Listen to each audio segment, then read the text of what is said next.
And we're back with more on News Talk Saga 960. So very glad you could join us on this edition of the Mark Petrona Show. Well, looks like there's going to be another Iron Curtain.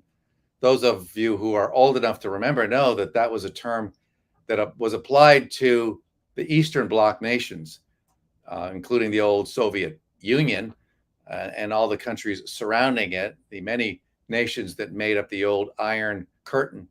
It was a coin. It was a term that was coined, I believe, by Winston Churchill, who said that an Iron Curtain had descended on Eastern Europe, something to that effect. Well, now the term is being applied, except not by something that Russia is doing, but by something NATO is doing in many of the Western nations. There's talk about a new Iron Curtain put forth by the Western nations in order to prevent incursions by Russia. Of course, that's been sparked in no small measure by the attack by Putin and his army on Ukraine and the ongoing war in that nation, as the Russians continue to make inroads, particularly in the eastern part of that nation. And it looks more and more like they're going to prevail as Ukraine almost has lost any ability really to gain back any of its territory lost to the Russians. And so we'll have to see how that goes forward. But there is some talk that Putin is ripping the idea of a new Iron Curtain as nations that had been previously non-aligned, we're talking about countries like Sweden, now become part of the Western orbit in terms of as a way to try to avoid invasion, some future invasion at the hands of Putin. Cosmin Georgia has a background in Eastern Europe. His background is Romanian as well as Hungarian. So he knows all too well what it's like to be under the yoke of the old Soviet bloc.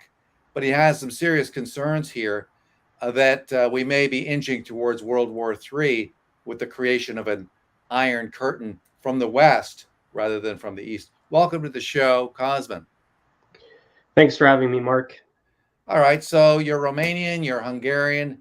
What do you make of this move by NATO, by Biden, by the NATO countries to try and create an Iron Curtain around Russia, presumably to contain that nation, given what just has transpired in Ukraine? I think the rhetoric is particularly heightened around the Ukraine situation, given everything that's going on.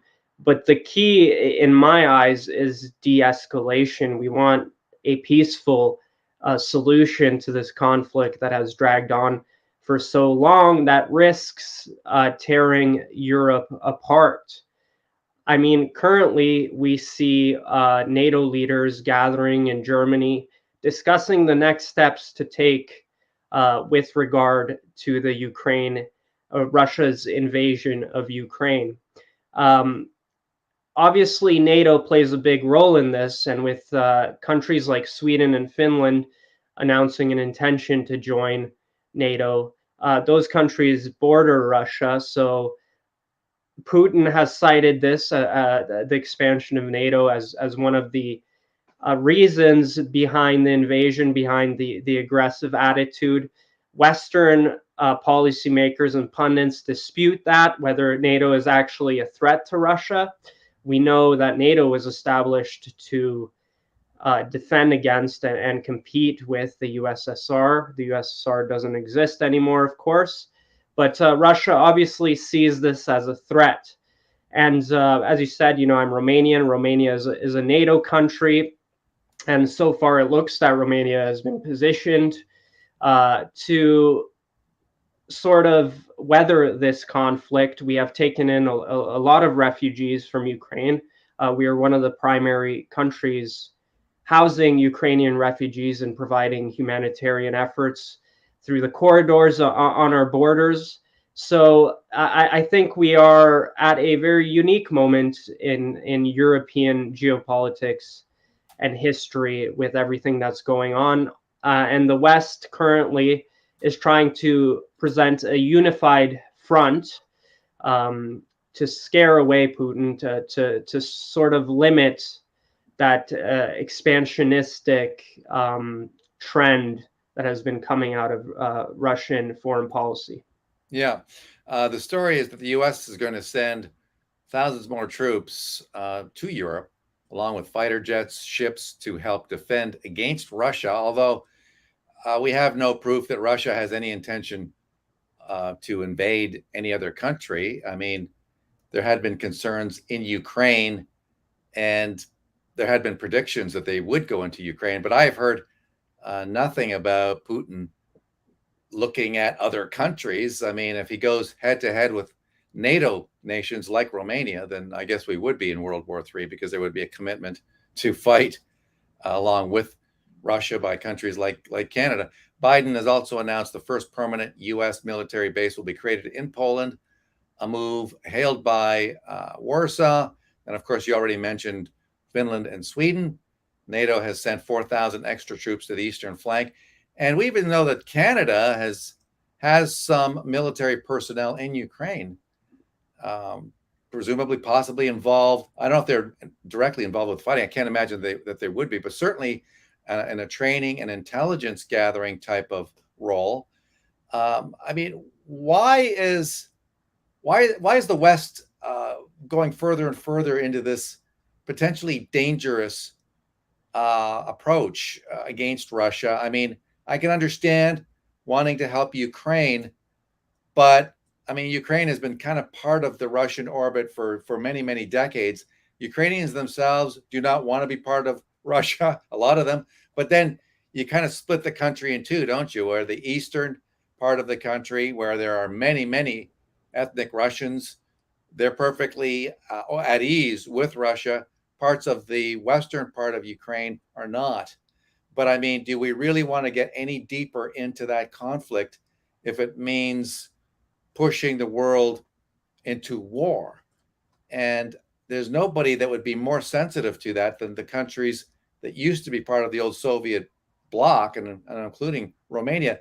I mean, some of those countries also are getting taxed because they're feeding the Ukrainian war machine. And so I'm hearing more and more that countries that have, promised aid, allocated defensive equipment, or military equipment to the Ukrainian war effort, that they are starting to, frankly, run out, not run out completely, obviously, of military hardware, but they're kind of they're reaching the point where they're saying, we don't have a whole lot more military equipment to allocate to this cause. Are you hearing anything like that some of these nations, perhaps even Romania, are saying, maybe that's as far as we can go? Well, I think there is a realization that this is likely looking to be a prolonged conflict. It's going to be a war of attrition. It's going to last for who knows how long. I don't think it's a predictable situation. Russia has shown itself ready to dig its heels in. Initially, it looked like Russia was interested in sweeping the entire country. It was confident. It landed troops in Kiev, but now we're back to that old east-west divide. Russian forces, along with Eastern separatist forces, have pretty much locked down some substantial industrial parts of eastern Ukraine. I think this is going to be a prolonged conflict, but the solution is not escalation. We don't want to escalate this, particularly because of the sensitivity of where this is happening, of Europe as a singular entity, right? We want to maintain peace in that continent, but the fact remains, many EU states remain dependent on Russian energy, and this is one of the crucial problems where we see countries like Germany, Romania, even although Romania has their own gas supplies, but other countries more so in Europe relying and being dependent on Russian energy. And I think that is Putin's main bargaining chip, and he totally recognizes it when we have all of these European nations trying to become, more environmentally friendly, pursuing climate policies that in a time of war simply don't make sense. I would understand these initiatives when we're talking about time of peace, but when you have a war machine on your border, it simply conflicts with reality. So there needs to be a drive towards energy independence, and Canada provides a main source of energy dependence for Europe if we could develop those supply chains, develop those pipelines, those freights, those energy corridors to get our supplies into Europe and to essentially free them from that yoke. But that we're talking about a development, maybe a decade in the making. These things don't happen overnight, and I think this is a primary concern. Yeah, absolutely. I mean that ship was missed. We missed the bus ages ago. I mean, we could have helped. We could have actually helped prevent an invasion of Ukraine if we were supplying energy in amounts that would appeal to, say, the Chinese or the Indians or the I think Europeans. we could have been the wealthiest country in the world today should we have had the ability and willingness to get our energy to the world, precisely for historical moments like this, because it's always, hindsight is 2020. But Well, I think, yeah, I think it's more. I think we're not talking about corruption here. I think we're talking about leaders who are not working for Canada; they're working for somebody else. I want to refer you to a story that you have on TNC.news. True North, Ottawa to police racist, homophobic, misogynistic signs or speech on Canada Day. Ottawa to police these types of things, as if somehow, we're right back to the convoy and the same types of smearing that went on during that protest. It's like these Ottawa police can't resist, and the city officials there, including Mayor Watson, just can't stop smearing freedom-loving protesters, people who are well within their rights to do so. Talk about this story. it's a little bit strange because we have the Ottawa Police Service coming out saying that they are going to essentially police speech. Now in Canada, it's part of the hate speech is part of the criminal code. You can get charged for uttering hateful messaging, calling for the elimination of peoples, genocide, etc. Those are serious crimes. But this statement by the Ottawa Police Service is more of a threat than anything. They list your laundry list of phobias and isms, right? Racist, homophobic, misogynistic signs or speech are unacceptable. But a lot of those things are not defined by law in a meaningful way, and by that I mean, they're open to interpretation. And one of the things that concerns me is that the Ottawa police said, even if there are no other crimes committed, if there's no other charges they can lay, they are going to pursue investigations and take action for these things, which, as I said, are open to interpretation. So it brings to question the abuse of power and what are they really looking for, right? We see the media trying to paint certain modes of flag waving, like if you have your flag out on your truck, then oh yeah, you're a racist freedom convoy supporter. Now, are we to interpret that somebody who has, for example, another prominent sign, an F Trudeau flag, is that a misogynistic, hateful message?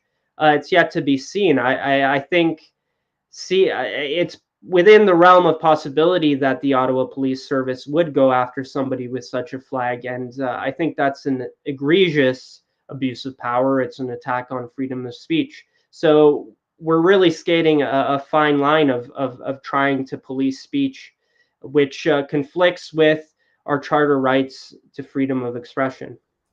Yeah, you make a good point. Is the F Trudeau flag about to become illegal? Could they do that? That's possible. Yeah, and I've seen a worrying trend in public safety committees, people testifying, saying that extremist rhetoric is tantamount to anti-liberal messaging. They've said this before, that there is anti-authority messaging, which is anti-Justin Trudeau, anti-liberal. So I don't think it's a crime to be upset with the ruling party. I don't think it's a crime to speak out, even using some profanity, it might be uncouth and it might be not the right message you want to spout, but I don't think it's a crime. And I think the Ottawa Police Service really needs to think about what country it lives in, because in Canada, we do have rights. We have charter protections. Freedom of speech is still a thing, even though our government is trying to legislate it away. Yeah, I mean, we have a government that basically turned the country into a prison for literally millions of Canadians who, for months and months, could not even leave.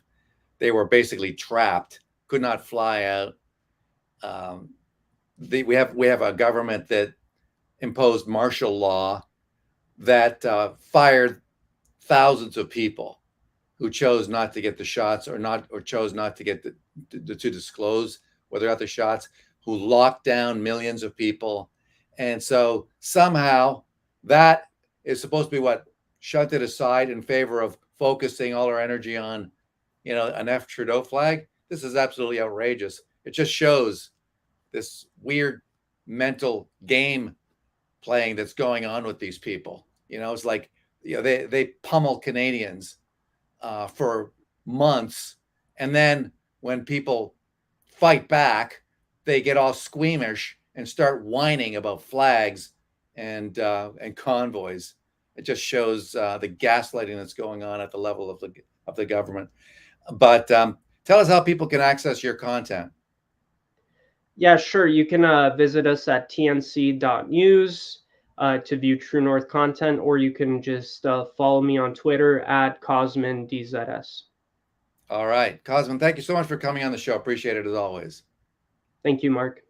Cosman, Georgia, coming to us from beautiful Abbotsford, British Columbia.